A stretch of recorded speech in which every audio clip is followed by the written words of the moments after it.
Welcome to பெருன் advice YouTube channel. இன்றைக்கி நம்ம பார்க்க போகிறது வந்து நியூஸ் யூ கேன் யூஸ். இன்றைய செய்திகள் தலைப்பு செய்திகள் அப்படின்னு சொல்ல வரல. Okay, interesting. இன்றைக்கி பார்த்தீங்கன்னாக்கா நம்மளுக்கு நிறைய நியூஸ் இருக்குது, இன்ட்ரெஸ்டிங் நியூஸ் இருக்குது. HCL to acquire Aussie IT firm DWS for Australian dollars 158 million. Okay, so அது வந்து okay, just for information. Reliance RCap's debenture holders start asset sale product process. அது ரிலையன்ஸ் கம்பெனி வந்து ரிலையன்ஸ் கேபிட்டல் கடன் பத்திரங்கள் வெளியிட்டிருந்தாங்க. அந்த கடன் பத்திரங்களை வந்து அவங்க இப்போ ரீபே பண்ணணும். ஆனால் ரீபே பண்ண தொட்டு அது பேர் டிபென்ச்சர். டிபென்ச்சர் இருக்குன்னா என்ன நடத்துனாக்கா, debenture is one which either creates or acknowledges a debt. Debenture அதான் டெஃபினேஷன். அதான் debenture is one which either creates or acknowledges a debt. எப்படின்னா பேசிக்கலி அவங்க என்ன பண்ணியிருக்காங்கன்னா, நம்ம காரை வச்சு லோன் வாங்குற மாதிரி ஏதோ ஒரு அசட்டை வச்சு லோன் வாங்கியிருக்காங்க. நம்ம காருக்கு லோன் ரீபே பண்ணனா வந்து உடனே திரும்பிடுவோம். பட் அவங்களுக்கு இல்லை எடுத்துகிட்டு போகல. ஸோ அந்த அசட்டை விற்றுட்டு படம் ரெக்கவர் பண்ண போகிறாங்க. அந்த ப்ராசஸ் ஸ்டார்ட் ஆகிருக்கு. அப்புறம் வந்து மேரிகோ வந்து நம்மளுக்கு தெரியும். மேரிகோ கம்பெனி, அந்த company is going to for it health and hygiene for long hall. Health and hygiene போகிறாங்க. இப்போ கோகனட் ஆயில் இருக்காங்க நினைக்கிறேன். ஸோ ஹெல்த் அண்ட் ஹைஜீனில் போகிறாங்க. So that's the new thing which they are going to start. அப்புறம் BSNL mops up 8,500 crores via sovereign bond issue. BSNL வந்து அவங்க business expansion plus day to ரன்னிங்காக 8,500 crores via bond issue they are raising money. BSNL government guarantee, அதை சவரேன்றாங்க. Sovereign வந்து government. Okay, you understand? So sovereign பாண்ட்னாக்க government கேரண்டின்னு அர்த்தம். That's an interesting news. அதுக்கப்புறம் நீங்கள் பார்த்தீங்கன்னாக்கா Route Mobile bumper listing pegs up its valuation எக்ஸஸாக இருக்குன்றாங்க. நம்ம ஒன்று தெரியாது. பப்ளிக் இஷ்யூ வந்த அப்புறம் நம்ம மெயினாக பார்க்க வேண்டியது என்னன்னாக்கா, இந்த ஐபிஓவில் எவ்வளோ post IPO what is the promoter stack.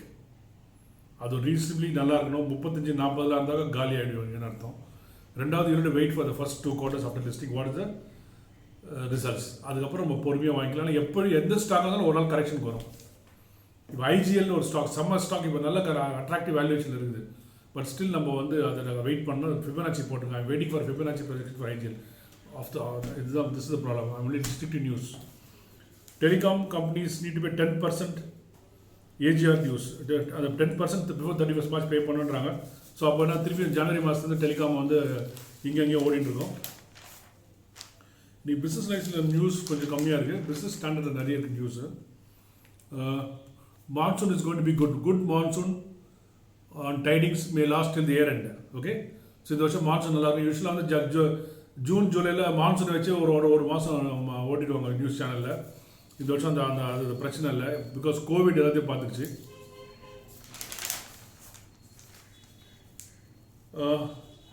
இது ரொம்ப இம்பார்ட்டன்ட். இது பிஸ்னஸ் நியூஸ் இல்லை, பட் ஜென்ரல் நியூஸுக்கு. Nobel laureate Kailash Satyarthi Nobel prize winner வந்து இந்த number of bond child labour meet இருக்கார் தெரியுமா. அவருக்காக நோபல் ப்ரைஸ் கொடுத்துருக்காங்க. நம்ம ஊர்லேயே இருக்காரு. ஸோ கண்டிப்பாக அவரை பற்றி நம்ம தெரிஞ்சுக்கணும். அவர் என்ன சொல்கிறாருன்னா, இந்த இந்த கோவிட்னால இந்த சைல்டு லேபர்ஸ் நிறைய அஃபெக்ட் ஆக போகிறாங்கன்னு ஒரு ஃபீல் பண்ணுறாரு. அதனால் வந்து கொஞ்சம் நம்ம கேர்ஃபுல்லாக இருக்கணும் அப்படின்னு சொல்கிறார் அவர். ஸோ ஓகே, அப்புறம் பிக் லீப் டெக்னு ஒரு கம்பெனி 6,000 பேர் ஹையர் பண்ணுறாங்க by next year and. Okay, staffing firm Big Leap Tech to hire 6,000 by next. இந்த மாதிரி நியூஸில் வந்து எக்கனாமிக் நல்லது. 6,000 பேருக்கு வேலை கிடைக்கும் போது நல்ல நியூஸ். ஓகே, ஸோ யூடி சுதந்திரால அட்வர்டைஸ்மெண்ட் கொடுத்துருக்காங்க.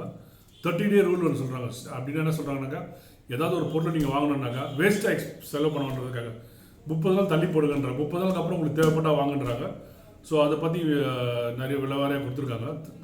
எப்படி பணம் சேவ் பண்ணுறதுக்காக யூடிஐயில் வந்து ஒரு ரெகுலர் ஆர்டிக்கல் பப்ளிஷ் பண்ணுவாங்க. ஸோ 30-day ரூல்னாக்கா, இப்போ நீங்கள் அனாவசியமாக செலவு பண்ண வேணாம்னு விருப்பப்பட்டீங்கன்னாக்கா, ஒரு பொருள் வாங்க ஆசைப்பட்டு 30 நாள் தள்ளி போடுங்க. அதுக்கப்புறம் உங்களுக்கு தேவைப்பட அந்த பொருளை வாங்குன்றாங்க. Collection efficiency of MFI touches 75%. அப்படின்னு என்னன்னாக்கா, MFIனா என்னன்னாக்கா micro finance institutions. Micro finance institution ரொம்ப பெட்டராக ஆஃப் த எக்கானமி. அதாவது இப்போ ரொம்ப கீழ்த்தட்டு மக்களுக்கு பண்ணுறது தான் மைக்ரோ ஃபைனான்ஸ். புரியுதுங்களா? இந்த மகளிர் சுய வேலை வாய்ப்புலாம் இருக்கு இல்லைங்களா, அதெல்லாம் மைக்ரோ ஃபைனான்ஸ். அதாவது ப்ளஸ் ஸ்மாலஸ்ட் லெவல் லெண்ட் 40,000 50,000 கடன் கொடுக்கும் அந்த கம்பெனி வந்து கலெக்ஷன் 75% போயிடுச்சு. It's great news. இந்த ப்ராப்ளம் இஸ் இப்போ வந்து பெரிய என்ன பிரச்சனை வந்தாலும் ரிச் பீப்புள் அஃபெக்டே ஆகாது. ஃபஸ்ட்டு அடிப்படுறவங்க லோயஸ்ட் லெவல் தான். ஓகே, கோவிடில் அதிக பாதிக்கப்பட்டவங்க பார்த்தா auto driver, painter, daily wages என்ன அடிபட்டிருக்காங்க. இப்போ நம்மளாம் கடவுள் பண்ணி அடிப்படல நம்ம சஸ்டெயின் பண்ணிட்டோம் வச்சுக்கோங்களேன். ஸோ அதனால் வந்து இவங்க தான் இம்பார்ட்டன்ட். இந்த small finance companies, micro finance companies வந்து நல்லா தழைச்சி ஓங்குனாக்கா எக்கானமி ரொம்ப பெரிய லெவலில் போயிடும். ஓகே, ஏன்னா பிகாஸ் கீழே இருந்து ஒரு தட்டு மக்கள் மேலே வந்தால் தான் வர தான், அதாவது ஃபஸ்ட்டு ஒரு 2 வீலர் வாங்கி 4 வீலர் காரு, அதுக்கப்புறம் 10 lakhs கார், அப்புறம் 20 lakhs கார், அப்புறம் 50 lakhs கார், அதுதான் க்ரோத்.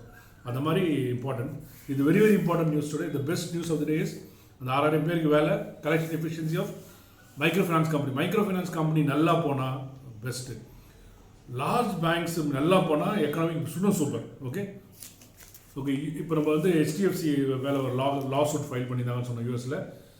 HDFC வந்து அந்த அலிகேஷன்ஸ் இதெல்லாம் போய் இதை ஒத்துக்க மாட்டேன், go to defend itself சொல்கிறாங்க. So I think I will go by HDFC because it's very top quality bank. அவங்க வந்து மற்ற பேங்க் மாதிரி ஹேங்கி பேங்க்லாம் பண்ணல. அவங்க கோட்டக் மஹிந்திரா பேங்க்லாம் எந்த பிரச்சனையிலையும் மாட்டல. ஓகே, ஞாபகம் வச்சுக்கோங்க. SBI to seek additional security for resolution of non-personal loans. So non-personal loans யாராக எடுத்துருந்தீங்கன்னாக்கா அடிஷ்னல் செக்யூரிட்டி. ஓகே, அதெல்லாம் கேட்குறாங்க. அப்புறம் வந்து sale of manufacturing firms fell by 7.4% in 520. Sales குறைஞ்சிருக்கு, GDP குறைஞ்சிருக்குது, ப்ரொடக்ஷன் குறைஞ்சிருக்கு. அதெல்லாம் சகஜம்.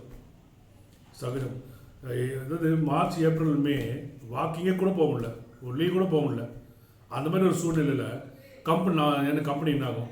ஸோ அதனால் இதெல்லாம் பார்த்து பயப்படக்கூடாது. இந்த மாதிரி நியூஸ்லாம் அடுத்த ஒரு 6 மாதத்துக்கு வந்தால் கண்டுவே கூடாது. ஓகே, இயல்பு நிலைக்கு வர வரைக்கும் இதெல்லாம் நார்மலாக தான் இருக்கும். ஏன்னா நார்மல் சி இப்போ தான் இப்போ தான் I am seeing lot of traffic in Nelson Manickam road opposite side. நீங்கள் இதெல்லாம் நான் பார்க்கவே இல்லை நான். ஸோ அதனால் வந்து it is we are getting not limping, you are going fast back. With limping now வந்து நம்ம taking momentum back to. Okay, நம்ம ரிலையன்ஸ் கேபிட்டல்ஸ் பற்றி பேசுறது பார்த்துருந்தோம். அந்த ரிலையன்ஸ் கேபிட்டல் யாராவது லெண்ட் பண்ணாங்களோ அவங்க வந்து SBI கேபிட்டலும் JM ஃபினான்ஷியல்ஸும் அப்பாயின்ட் பண்ணியிருக்காங்க விற்று கொடுக்குறதுக்கு. ஓகே, பாவம் அனில் அம்பானி நிலைமை வேறு மாதிரி இருக்குது. அப்புறம் ரகுராம் ராஜன் ஒரு நல்ல நியூஸ் கொடுத்து setting up of a bad bank good idea. இந்த பேட் பேங்க்னு அர்த்தம்னா எல்லா பேங்க்கில் கடனை எடுத்துகிட்டு ஒரு பேங்க்கில் போட்டு, ஓகே, ஃபுல் ஃபோக்கஸ் அந்த பேங்க்குக்கு வந்து பணம் கலெக்ட் பண்ணுறது தான். So that's a good idea. Okay, அந்த ஆர்புன்றது ஆவரேஜ் ரெவன்யூ பெர் யூசர். அது வந்து life line for all telecom companies. Delhi Mumbai slide in ARPU rankings. Delhi Mumbai ஆர்புல இறங்கிடுச்சு. ஏன் இறங்கியிருக்குனாக்கா இந்த மைக்ரண்ட் லேபர்ஸ்லாம் அங்கே வந்து ஊருக்கு போயிட்டாங்க. ஓகே, ஸோ ஆர்பு இங்கே இறங்கினா அங்கே ஏறுன்னு நினைக்கிறேன் நான். Okay, but Kerala is number 1. Kerala is number 1. Reverse migration of labour led to follow ARPUs in metros. Okay, interesting. இது ரொம்ப ஆக்சுவலி வெரி இன்ட்ரெஸ்டிங் நியூஸ் இருக்குது, நான் சொல்கிறேன் இதில். Okay, there's a company called குவாலிட்டின்னு ஒன்று, குவாலிட்டி டெய்ரி குவாலிட்டின்னு ஒரு கம்பெனி இருந்தது லிஸ்ட். அது வந்து அது ஸ்டாக் ப்ரைஸ் அங்கேருந்து இங்கே வந்துச்சு. Okay, so CBI charges quality with 1,400 crore bank fraud.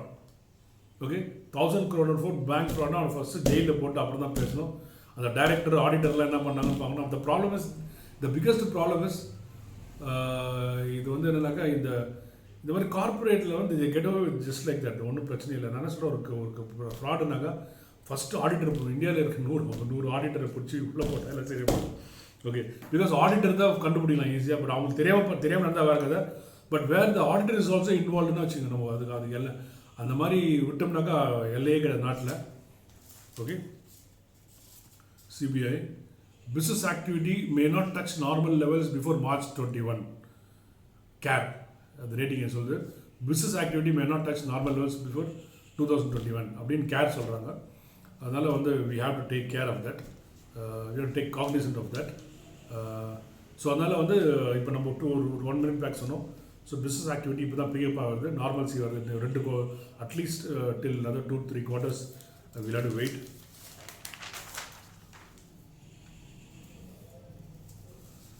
Tax on automobile, very interesting news. Tax on automobile is the highest in the world, இந்தியாவில். ஓகே, நான் படிக்கிறேன் பாருங்கள்.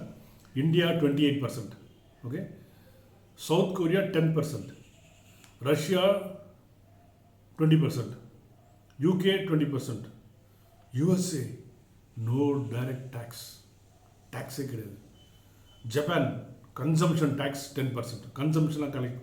நம்ம இங்கே வெஹிக்கிள் டேக்ஸை போடுறோம், அவங்க வந்து கன்சம்ஷனாக போடுறாங்க. ஓகே, சைனா வந்து VAT 16%, Germany 19%, France 20%, number 28.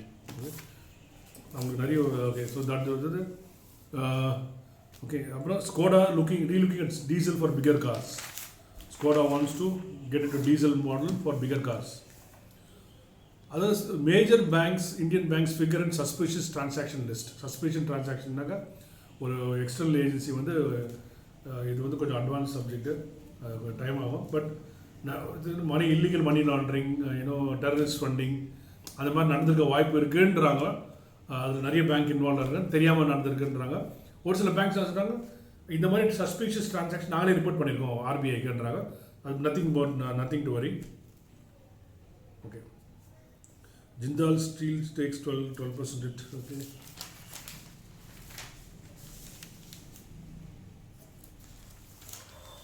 Forex reserves can be used for infra investment economics. Economics சொல்லியிருக்காங்க, அது நம்மளுக்கு அது தெரியல. Forex reserve வந்து you need that for balance of payments. தெரியல, we have to look at what they are telling because economics சொன்னால் ஏதோ விஷயம் இருக்கும். இது ரொம்ப interesting news. SEBI must blacklist board members officials found guilty. சொல்கிறது மிஸ்டர் நாராயணமூர்த்தி. ஓகே, சரி, பெரியவங்க சொன்னால் பெருமாள் சொன்ன மாதிரி பர்ஃபெக்டாக சொல்லியிருக்காரு. இந்த போர்ட் மெம்பர்ஸ் நீ ஒன்றும் இல்லை. ஃபினான்ஷியல் க்ரைம் வந்து ஈஸியாக பண்ணிடலாம். ஓகே, ஒரு 4 போர்ட் மெம்பர், 4 ஆடிட்டர், 4 சிஎம்ஓசி எடுத்து போய் நீ வந்து ஒரு 120 days சிபிஐ கஸ்டடியில் வச்சுன்னு வச்சுக்கோ, அது ஒரு மெசேஜாக போயிடும். பட் நம்ம என்ன பண்ணுறோம், அவங்க எல்லாம் ஜாலியாக இருக்காங்க. ஒரு இப்போது சந்தா கோச்சார் ஆகட்டும், இந்த விஷயம் உள்ளார ஓடினே இருக்குது, அவங்களாம் ஜாலியாக தான் இருக்கிறாங்க. ஸோ அவங்களுக்கு 80 வயசு ஆகும்போது தான் அந்த கேஸ் வரும்னு நினைக்கிறேன். இதெல்லாம் ஃபாஸ்ட் ட்ராக்கில் முடிக்கணும். Okay okay again okay big banks let $2 trillion in illicit funds moving around the world. FinCEN ஃபைல்ஸ்னு ஒரு யூஎஸ் ஏஜென்சி நினைக்கிறேன், ஃபுல்லாக FinCEN என்ன தெரியல, அவங்க ட்ராக்கிங்கில் சொல்லியிருக்காங்க. Okay, so big $2 trillion illicit fund moved through the world, through the terrorist funding, black money, ஹவாலா மணி எல்லாம் சேர்ந்து அதில் இருக்குன்றாங்க.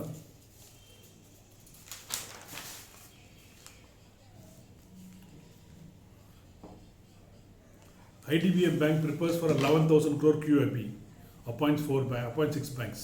Okay, IDBI Bank needs capital infusion, so 11,000 crores தேவைப்படுது, appoint 6 banks. ஓகே, அவங்க பிஎஸ்சி பப்ளிக் இஷ்யூ யாரும் பணம் கொடுக்க மாட்டாங்கன்னு நினைக்கிறேன். அதனால் வந்து ரூட் மொபைல் லிஸ்ட்டில் 86% ப்ரீமியம் ஆல்ரெடி பேசிட்டு நம்ம. CAMS IPO subscribed 82% on day 1. Okay, 82% on day 1. First come first பேசிஸ்ன்னு போட்டாங்கன்னா அன்றைக்கி அப்ளை பண்ணுறவங்க பணம் கொடுத்துருவாங்கன்னு நினைக்கிறேன். அந்த மாதிரி ரூல் போட்டால் ஃபஸ்ட் டே 10 times சப்ஸ்கிரைப் ஆகிடும். Okay, so nothing more today. Otherwise, like the world is fine, all are well, all is well. So thank you. Have a nice day. நம்ம இன்னைக்கு இந்த 21 day moving average strategy video போடுறோம். ட்ரேடிங்கில் இருக்கும், அதை trading அதை track பண்ணுங்கள். Market வந்து 2 important levels இருக்கும் க்ளோசிங்க்கு. 11,125, 21 day மூவிங் ஆவரேஜ் 150. அதே மாதிரி பேங்க்கும் ஒரு 21,154 + 383 சொல்லியிருக்கோம். அண்ட் நம்மளுடைய பிரமிட் வைஸ்டி லெவல் வந்து 1125 மேலே க்ளோஸ் பண்ணாலே சேஃப்டி தான். 1180 மேலே க்ளோஸ் பண்ணால் படிச்சுவாங்க. அதனால் வந்து நம்ம இன்றைக்கி மார்க்கெட் பற்றி பயப்பட தேவையில்லை. ஏன்னா அக்டோபர் மந்த் வந்து ரிசல்ட் மந்தில் இந்த மாதிரி மார்க்கெட் ஒரு 1000 பாயிண்ட் வந்து நான் நடுங்கிடுவேன். நான் மற்ற நேரத்தில் நான் பயப்பட மாட்டேன். அதாவது நிறைய ரன் பண்ண வாய்ப்பு. So I don't want to digress from the news you can use. Thank you. Have a nice day.